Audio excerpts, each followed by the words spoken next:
Hey, welcome to High School Physics. My name is Rex. Today we're going to discuss work, energy, and power.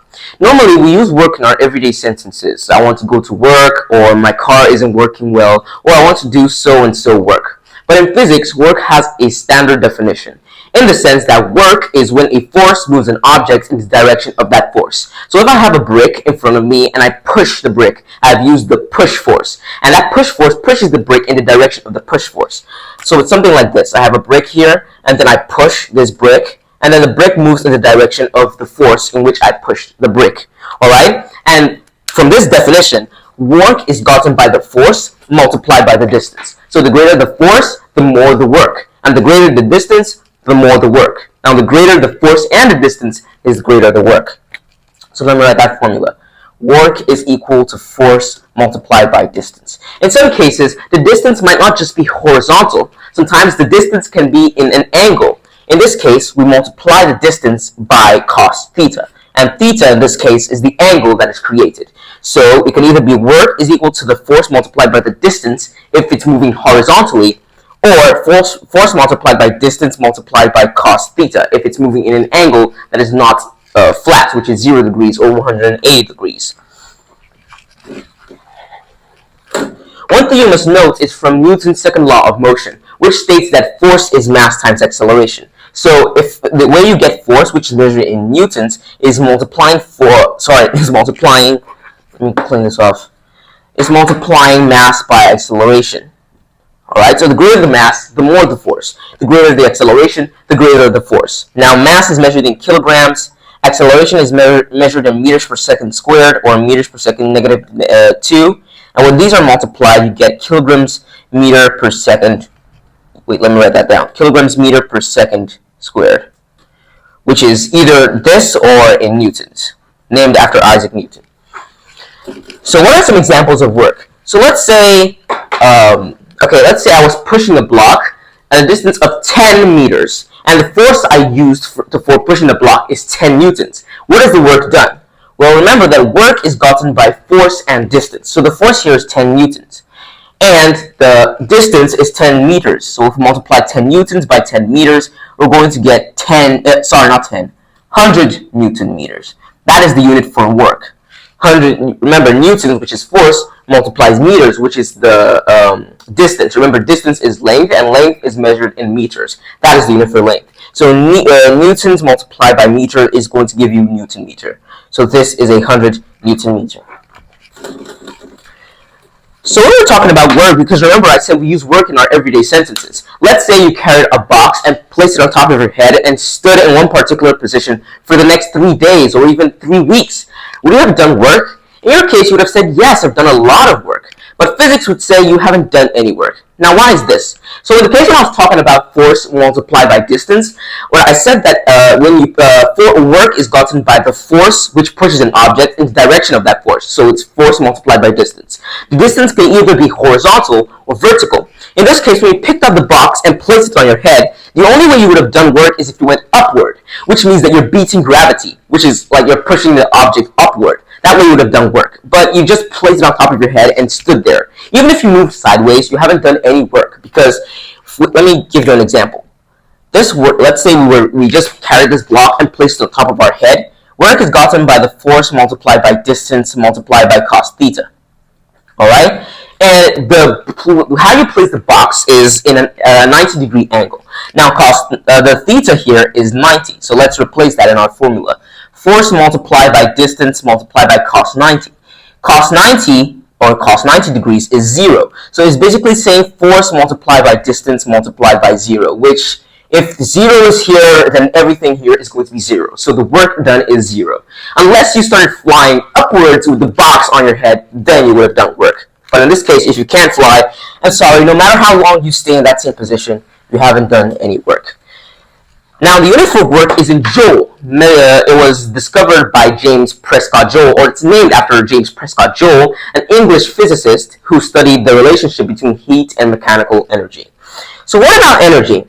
Well, any object that has the ability to do work has energy. So energy is defined as the capacity to do work.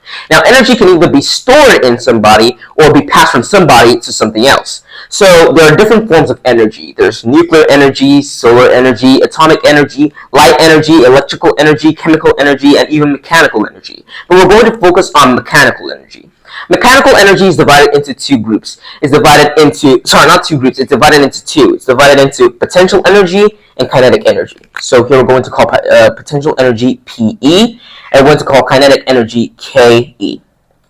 Alright, so what is potential energy?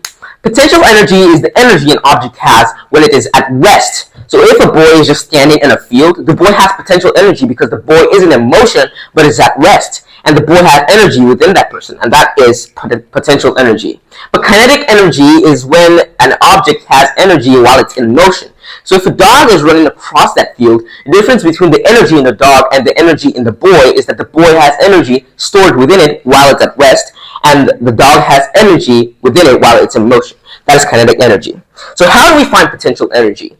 So potential energy can be applied to different field forces because potential energy is capable in field forces. By field forces, I mean gravitational energy, which is I'm going to call G, magnetic energy, which I'm going to call M, and electrical energy, which I'm going to call E.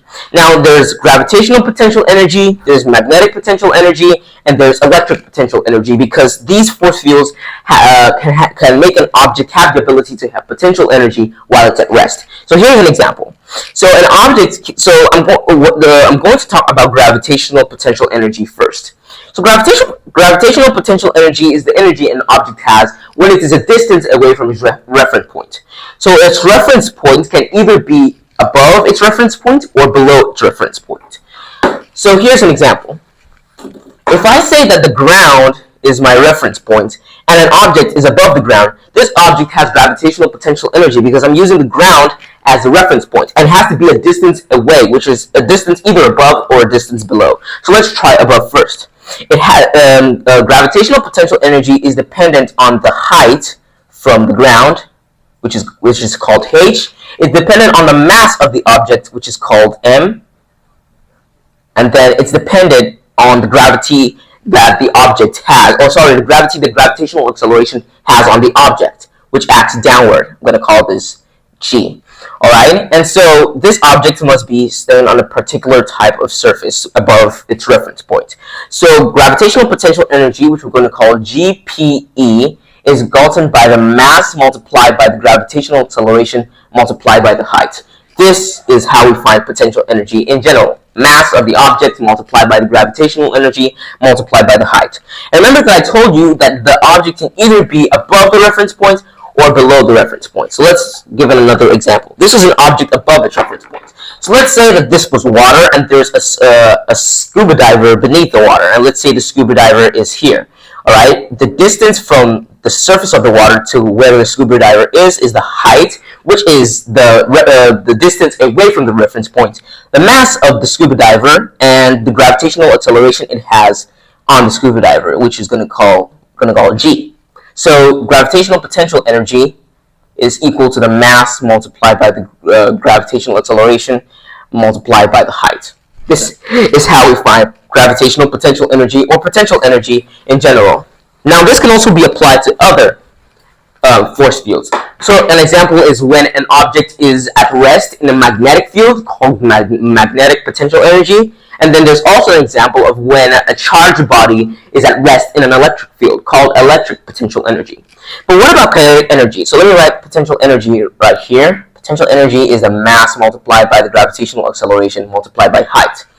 How do we get the kinetic energy? Well, what is kinetic energy? I already explained that kinetic energy is the energy an object has while it's in motion.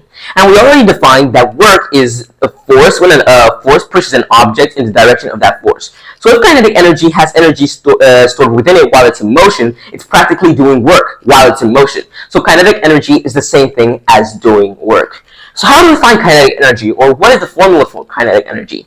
We're going to postulate that now. First, we're going to bring out the formula for work.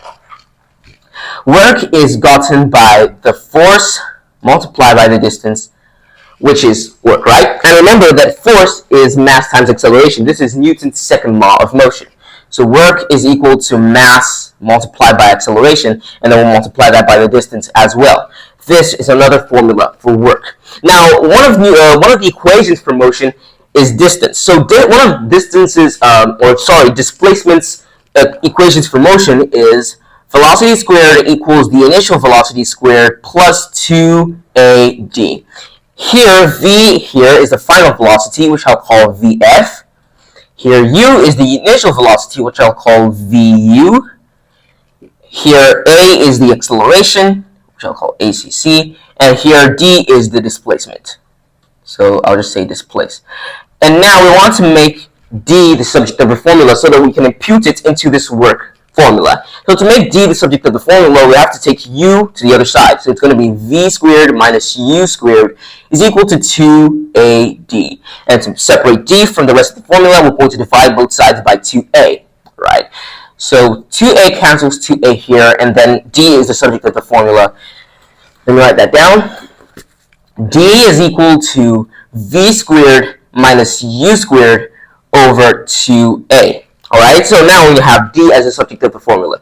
If we have work equals mass times acceleration times displacement, and here displacement is equal to the velocity, final velocity squared minus the initial velocity squared divided by 2A, then we can impute this formula into, or we can impute this formula into this equation. So we can say work is equal to the mass multiplied by the acceleration multiplied by V squared minus U squared over 2A. Remember that that is where displacement is. And so here A will cancel A. So what we're left with is just 2, right? So we have work is equal to mass multiplied by V squared minus 2U squared over 2. This is the formula for kinetic energy. But wait, initial velocity of an object is when an object hasn't started moving or has started moving. So the initial velocity is usually 0. This is because the initial velocity before an object begins to move when it comes to work done is 0. The object is at rest before the final velocity is when the object starts moving. So the initial velocity is usually 0. And since the final velocity is the velocity the object has after the initial velocity, the final velocity would subtract 0 to get that final velocity again. So if we subtract V squared from U squared, we're going to get V, because V squared minus U squared, which is 0 squared, is going to give us V. So let me write that down here. Work is equal to mass multiplied by V over 2. This can also be written as kinetic energy is equal to half of the mass multiplied by the velocity squared. Sorry, I forgot to write squared. This is the formula for kinetic energy. So the more the mass, the more the kinetic energy. The more the velocity, the more the kinetic energy. And the greater for both of them is the more the kinetic energy. So if an object had more kinetic energy, if an object had more mass and less velocity, and if an object had more mass and a constant velocity, and another object had a lower mass or a smaller mass and the same constant velocity, the other that had the larger mass would have more kinetic energy. The same thing goes for if an object had more velocity and less mass, more velocity and a constant mass, and a similar object has has less velocity but the same mass. The kinetic energy of the object that has the large velocity is going to be more.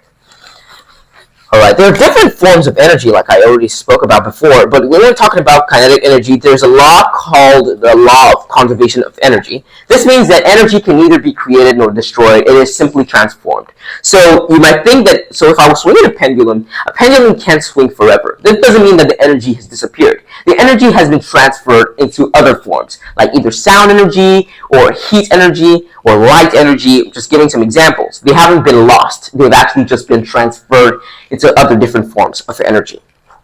So I'm going to give you an example of kinetic energy and potential energy in action. So let's say this is a surface, alright? And let's say this is a pendulum. I know you've seen a pendulum before. So let's say this is point B, this is point C, and this is point A. When I drag the pendulum bob to point A, it is a certain distance away from the initial place where the pendulum was. Now, this pendulum is either in potential energy or in kinetic energy. Do you know which one it is in? Well, it's actually in potential energy. Reason is because, remember I said potential energy is when an object is a certain distance above its reference point, which is known as its height. So as I dragged this pendulum bob, this was the reference point. This was where the pendulum was before. But now the pendulum is a certain height from the reference point, which is here. So it is the potential energy, which is mass of the bob multiplied by the gravitational acceleration acting downwards, and then the height of the position of the bob now, the position of the bob then. But the kinetic energy is zero because it is still energy stored within the object before it begins to move. So if I let this object run free, it would go back to point B, which is here. And at this point, the potential energy is zero, but the kinetic energy is equal to the half of the mass multiplied by the velocity squared. And note that at this point, the potential energy was its maximum. Just write that down. The PE, or the potential energy, is maximum. As it got to point B, the whole potential energy was transferred to kinetic energy, and the kinetic energy became half of the mass multiplied by the velocity squared. As the bob begins to go to point C, alright, then it is now turned back to potential energy, so the potential energy is now zero.